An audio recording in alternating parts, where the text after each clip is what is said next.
have a question.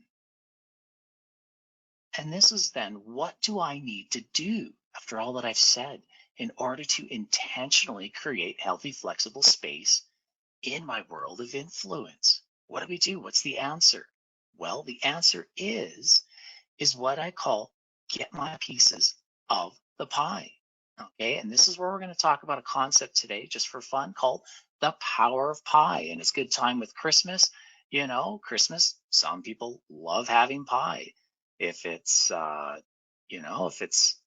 know my dad, he never liked cake when I was growing up. He loved having pie on his birthday. That was just one of his kind of original things that he brought to the table. So, what are we talking about? The power of pie. Well, let's get into that. So, I'm going to talk today about what I call the recipe for creating space using the power of pie, P-I-E. Okay. And what we're going to do is just start off with P, which is personal space. Okay. And in my own life, okay, I have to create personal space, which is a way of saying having connection with myself, having connection with myself. The next one is called intimate space. We want to create intimate space. This is with my family, my relationships. In other words, having connection with others. So personal space, connection with myself, and then creating intimate space, connection with others. Okay. And that, of course, can be with intimate space. I want to mention that we take that and we even can subdivide that into little smaller slices. That could be with my special partner, my loved one. It could be with my family, my friends, grandparents, coworkers. All right. Creating intimate spaces to connect with others. E stands for, where are we here? Oh, there we go. It is for creating energizing space in my career and home life. Creating energizing space. It's one thing to have personal space and intimate space, but we want to live life. We want it to be energized. We don't want to be, here I am going to work today. Oh, wow, look, it's a few days before Christmas. Yay. No, we want it to be energizing, even in this moment. Yeah, things are definitely different. All right. We may talk about that. You might have some questions about that. But at the end of the day, hey, Christmas is coming up. How are we energized? Well, if we're not, then we need to create that energizing space in order to be able to be excited about life and to live life to its fullest. So, the power of pie, we must be careful. Just like pie, we have to be careful. It's like when cutting it up, right? Serving it in whatever places we're serving it in our life. We got to be careful not to mix it all together, okay? We got to keep your pieces of pie separate from being squished together.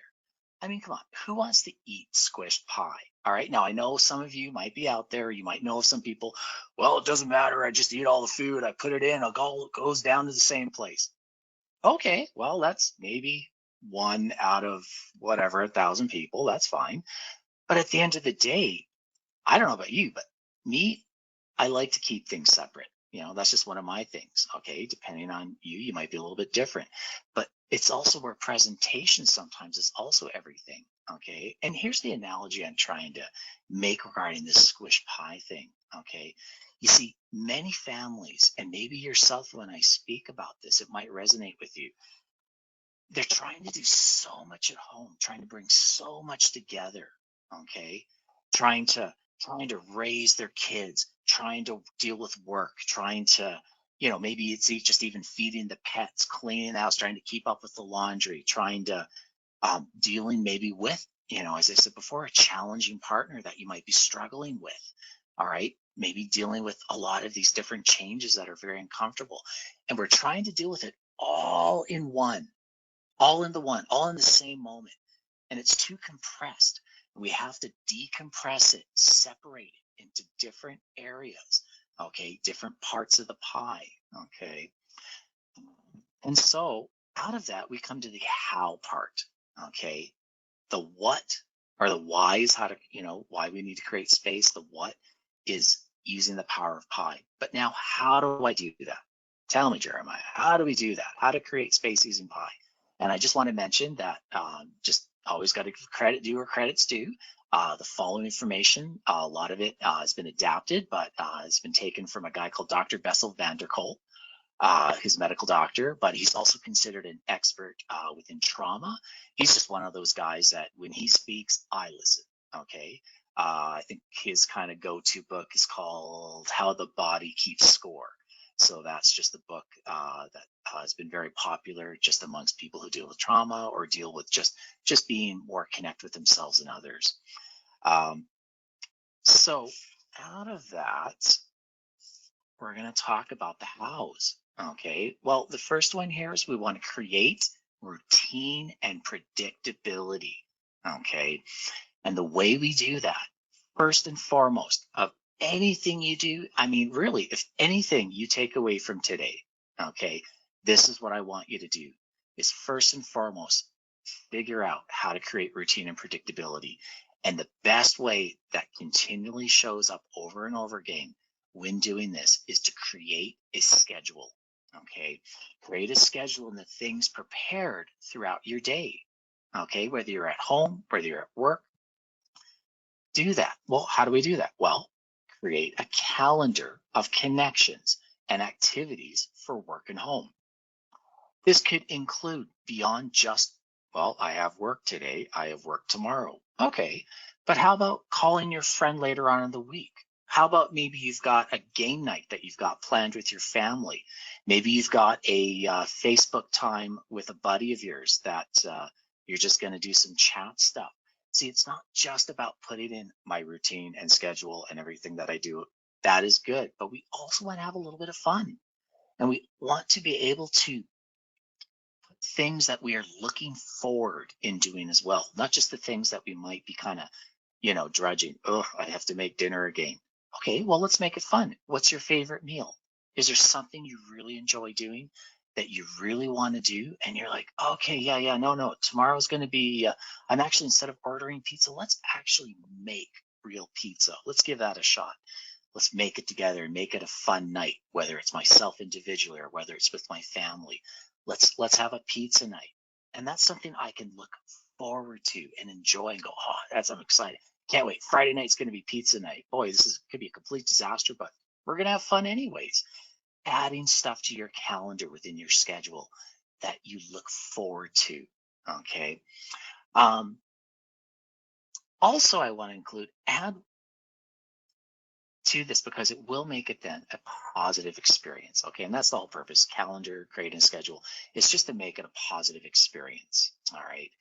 Out of this, okay, I always like to add this. We are wired for control when life is uncertain, and that means we need to take responsibility and take control of what we can in our daily life. That's part of that routine and predictability, taking responsibility and control of what we can in our daily life, okay? This is where we can look for opportunities. It also is practical things, okay? If you're working from home, all right, do not be in your pajamas. Do not be in your undergarments or underwear. Get dressed, all right? Create normalcy. If you're going into the office and you were gonna dress in a suit, I'm not saying you have to wear a suit at home, but don't be in the sweatpants and t-shirt. Have something presentable, all right? Something where if the Amazon guy comes to the door for the gift that you ordered, you're not looking, hey, how's it going? No, you actually are looking presentable. This is your life. This is your business. This is your whatever you're doing. This is your job that you're doing. But these are areas that you can take control of, be able to help with your routine and predictability, which will also help with the mental and emotional health side of you as well. So along with that, I also like to include, don't forget to schedule in your time for Pi, okay? Your personal space, your intimate space, your energizing space. Make sure you put that within your schedule as well. So that way you can begin to organize that and include that within your daily life to help create routine and predictability. So the other thing I like to encourage you in this situation with everything that's going on is I want to ask you, how is your work routine and predictability? How is your mobility and connection at work, maybe in office or home office. Maybe, I mean, it's kind of, just some of the areas we're going into. It's the end of the year, maybe it's a good time for some personal, maybe in that intimate personal space time, the P part of the pie, personal space. Maybe it's time to take a look and think about, hey, let me reflect about how this year has gone, but not just how the year has been, but in my own life, how's my routine? How's my productivity been? What are areas that I can improve on? I mean, if I'm going to be like this for the next month or 6 months, or something happens down the road and I have to be back at home again for whatever reason, God forbid, but if it happens, it happens. What can I do to improve for the next time? What are areas that I can improve in my productivity? Be in control also of your environment. This is the second point, okay? And what I mean by environment is not just my home space, but also just really in some regards, it's being in charge of my health space, okay? So with my health space, okay, I'm just going to be honest, not to be political, but one of my opinions, I'm concerned, I'll say, with the message that we have with masks on and hand washing.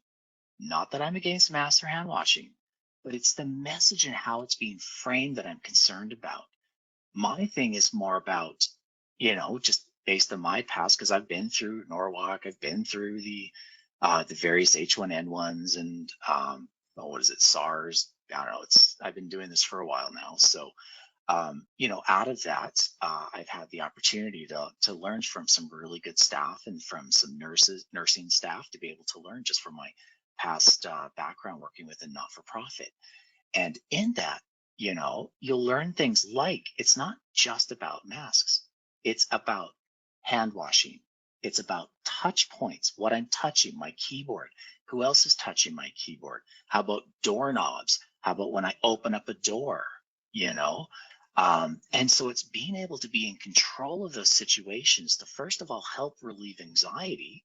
Like maybe if you have anxiety going shopping, then what can you be in control about? Well, I can be aware of my touch points. I can be aware of, making sure I wash my hands before or using some gel and stuff like that, to be able to get my hands clean or antiseptic stuff to be able to help clean my hands. And then out of that, uh, having my mask on when I'm in public or in a public place around people, and then washing my hands again, then taking my mask off.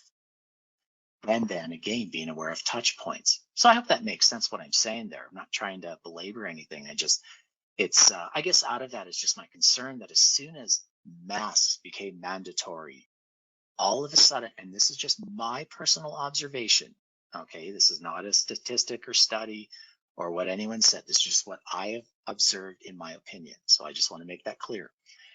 As soon as masks came up, I noticed there appeared to what possibly looked like a decrease in hand washing and a decrease in the awareness of what people were touching, what they were surrounding with. It almost became sort of like this, well, I'm protected. I have my mask on now. No, no, no, no, no, no. Hand washing first, being aware of touch points, and then your mask. You put those three together and you start implementing that into a routine. Wow, that is, you're at least decreasing the possibility for any of the challenges within stuff. Obviously, it can't guarantee that you're not going to catch whatever that's happening or around in the world in the moment, but it is a way at least to create a sense of control within my health environment. Okay. All right. Enough about that. Let's move on.